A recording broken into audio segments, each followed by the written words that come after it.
اللہ تعالیٰ نے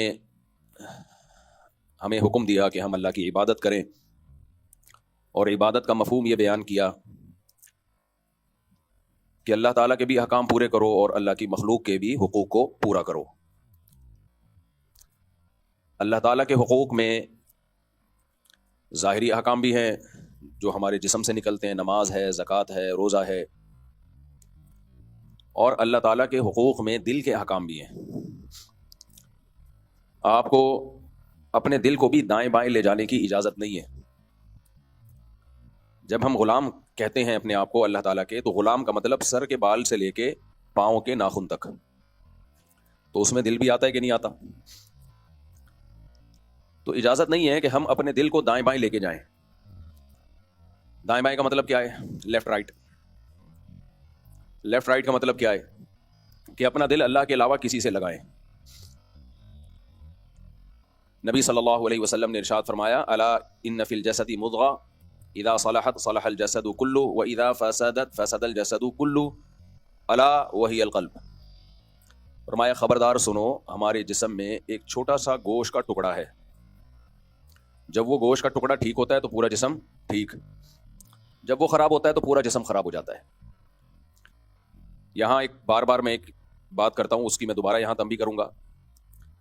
دیکھو یہاں نبی صلی اللہ علیہ وسلم نے جس دل کے بارے میں فرمایا کہ وہ ٹھیک ہوتا ہے تو پوری باڈی ٹھیک، وہ خراب ہوتا ہے تو پوری باڈی خراب، تو کیا مطلب؟ یہاں ہمیں منع کیا گیا ہے کہ ہم کولیسٹرول والی چیزیں نہ کھائیں، اس حدیث کا یہ مطلب ہے بھائی کوئی ڈاکٹر اگر یہ حدیث سنے گا، وہ کہے گا ہم تو پہلے ہی کہہ رہے تھے آپ اپنی ہارٹ کی کیئر کریں، آپ کے ہارٹ کا مسئلہ ہے جس کی وجہ سے آپ کی پوری باڈی متاثر ہو رہی ہے، پراٹھے کھانا چھوڑ دیں، سگریٹ پان گٹکے چھوڑ دیں۔ ڈاکٹر تو یہی تشریح کرے گا نا، کیا خیال ہے بھائی؟ دل کا مسئلہ ہے آپ کا، اور حدیث میں آتا ہے کہ دل جب خراب ہوتا ہے تو پوری باڈی خراب ہوتی ہے، دل صحیح ہوتا ہے تو پوری باڈی صحیح ہوتی ہے، لہذا آپ آپریشن کروا کے اپنا دل ٹھیک کر لیں۔ لیکن آپ کیا سمجھتے ہیں نبی صلی اللہ علیہ وسلم کا مطلب یہ ہے؟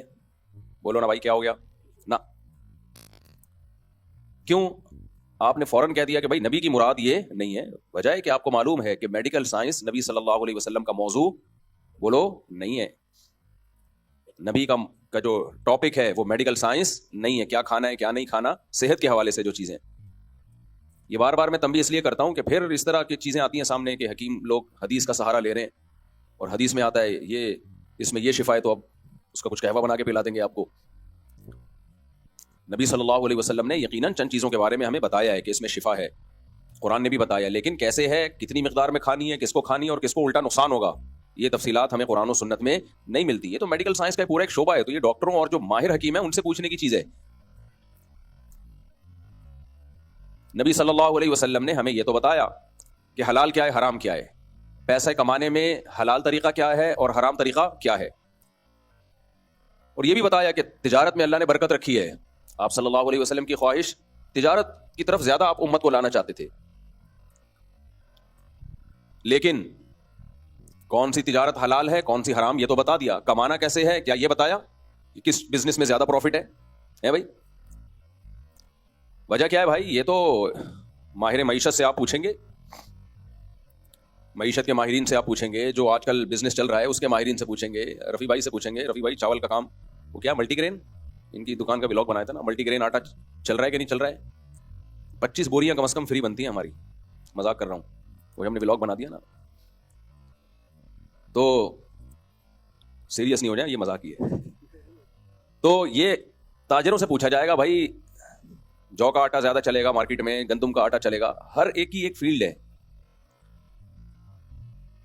پیغمبروں کا ہدف کیا ہے، پیغمبروں کا موضوع کیا ہے، پیغمبروں کا ٹاپک کیا ہے، مذہب کی ہمیں ضرورت کیوں ہے؟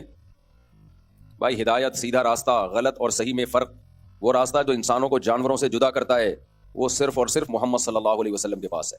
آپ کی ہدایت کے بغیر آپ ایک صحت مند انسان تو بن سکتے ہیں، آپ ایک پیسے والے تو بن سکتے ہیں، اچھے انسان آپ نہیں بن سکتے۔ اچھے ڈاکٹر بھی بن سکتے ہیں، اچھے حکیم بھی بن سکتے ہیں، اچھے انجینئر بھی بن سکتے ہیں، آپ ایک اچھے انسان نہیں بن سکتے۔ اور ہمارے لیے سب سے زیادہ ضروری پہلے کیا ہے بھائی؟ اچھا انسان بننا۔ تو ہمارے نبی صلی اللہ علیہ وسلم نے یہ جو فرمایا کہ ایک چھوٹا سا ٹکڑا ہے وہ ٹھیک رہتا ہے تو پوری باڈی ٹھیک رہتی ہے، تو اس ٹکڑے سے جسمانی دل مراد نہیں ہے، اس ٹکڑے سے روحانی دل مراد ہے، جس میں خیالات آتے ہیں، جس میں چاہتیں چھپی ہوئی ہیں. ہم اگر یہ گوشت کا دل نکال کے کسی اور کے لگا دیں اور پلاسٹک کا دل لگا دیں تو وہ ساری چاہتیں کس میں آئیں گی؟ اسی پلاسٹک میں آ جائیں گی.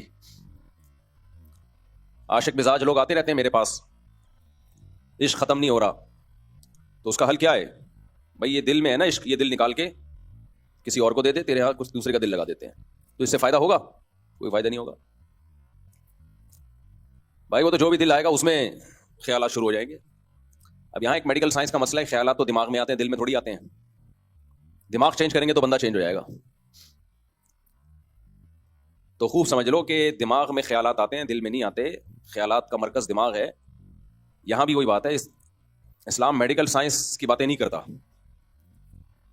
دیکھو جب ہم روتے ہیں تو آپ ڈاکٹروں سے پوچھیں کہ آنکھیں روتی ہیں یا دماغ روتا ہے؟ ڈاکٹر کہے گا دماغ روتا ہے، آنکھ نہیں روتی. آنکھ پہ اس رونے کے اثرات ظاہر ہوتے ہیں. تبھی دماغ سو رہا ہو، آنکھ کو آپ غم کی بات سنائیں تو آنکھ روئے گی؟ بولو آنسو نکلیں گے؟ نہیں، کیونکہ دماغ جو اصل میں جس کا کام ہے رونا وہ سو رہا ہے. لیکن جب دماغ روتا ہے تو اثرات کہاں آتے ہیں سب سے پہلے؟ بولو آنکھوں پہ آتے ہیں. اس لیے عرف میں نسبت آنکھوں کی طرف کی جاتی ہے، دماغ کی طرف بولتے کیوں نہیں یار؟ نہیں کی جاتی، کیونکہ اثر کس پہ آ رہا ہے؟ آنکھ پہ آ رہا ہے. تو نسبت ہم آنکھ کی طرف. آنکھیں غمزدہ ہیں، آنکھیں رو رہی ہیں. جب انسان خوش ہوتا ہے آنکھوں میں ایک چمک پیدا ہوتی ہے، آنکھیں ہنس رہی ہیں، آنکھ بتا رہی ہے کہ خوش ہے. جب ہم ہنستے ہیں تو اصل میں دماغ ہنستا ہے. خوش کون ہوتا ہے؟ دماغ. ظاہر کہاں سے ہوتا ہے؟ دانتوں سے. آپ اپنی بتی سی دکھانا شروع کر دیتے ہو، جیسے بہت سے لوگ دکھا رہے ہیں ماشاءاللہ، جمعے کا دن ہے صاف کر کے آئے ہیں الحمدللہ. تو ہم کہتے کیا ہے بھائی؟ دانت ہنس رہے ہیں. تو دانت نہیں ہنس رہے ہوتے، ہنستا کون ہے بھائی؟ دماغ ہنستا ہے. تو ایسے ہی جب بھی ہمیں کسی سے محبت ہو، کسی سے نفرت ہو، کوئی جذبات ہوں، تو جذبات پیدا دماغ میں ہوتے ہیں. سب سے پہلے اس کا اثر کہاں ہوتا ہے؟ دل پہ ہوتا ہے. دل خوش ہوتا ہے، دل کی دھڑکن خوف سے بھی تیز ہوتی ہے، خوشی سے بھی تیز ہوتی ہے. خوشی والی تیزی الگ ہوتی ہے، خوف والی تیزی الگ ہوتی ہے. اس لیے شریعت نے نسبت دل کی طرف کی ہے. خوش ہونے کی نسبت، غمزدہ ہونے کی نسبت، محبت کی نسبت، نفرت کی نسبت کس کی طرف کی ہے؟ دل کی طرف. اور صرف شریعت نے نہیں، پوری دنیا میں دل کی طرف نسبت کی جاتی ہے. یہ میں اس لیے کہہ رہا ہوں کہ بعض ڈاکٹر کہتے ہیں بھائی یہ اسلام نے کیا کہا ہے، دل چاہ رہا ہے، دل تھوڑی دماغ چاہتا ہے. تو یہ وہ لوگ ہیں جن کو عقل پرستی کا ہیضہ ہو جاتا ہے. ایک ہوتی ہے عقل کا استعمال، ایک ہوتا ہے عقل کا استعمال کا عقل پرستی کا بولو ہیضہ. یہ وہی لوگ ہیں کہ جب آپ آ کے کہو کہ میں 3 پلیٹیں کھا گیا بریانی کی، تو وہ کہیں گے پلیٹیں کیوں کھائی؟ کھانی تو بریانی چاہیے تھی آپ کو. اب اس کو کیا سمجھائے؟ کہیں گے بھائی ہم نے مجازن کہہ دیا کہ وہ پلیٹیں اصل میں وہ کھائی ہم نے کیا تھی؟ بریانی. کہہ گا تو پھر یہ بولو نا بریانی کھائی ہے، تم تو منہ سے بولا تم نے پلیٹیں کھائی ہیں. تو آپ بولو بھائی عرف میں ایسا ہی کہا جاتا ہے، کوانٹٹی بتانے کے لیے پلیٹوں کی طرف نسبت کی جاتی ہے. ارے میں عرف نہیں مانتا، بے عقلی کی باتیں. میں اگر کسی زبان میں کوئی لفظ غلط استعمال ہو رہا ہے تو غلط کو ٹھیک کرو، نہ یہ کہ آپ غلط ہی کو چلتے رہو. تو پلیٹیں کوئی نہیں کھا سکتا، لہٰذا آئندہ بولو بریانی کھائی ہے میں نے. تو ایسے آدمی کو ہم کیا کہیں گے؟ عقل پرستی کا ہیضہ ہو گیا ہے. کوئی ذہانت نہیں ہے، یہ حماقت ہے. اٹ از کالڈ، بول تو لے یار، حماقت. تو شریعت بھی نسبت کس کی طرف کرتی ہے؟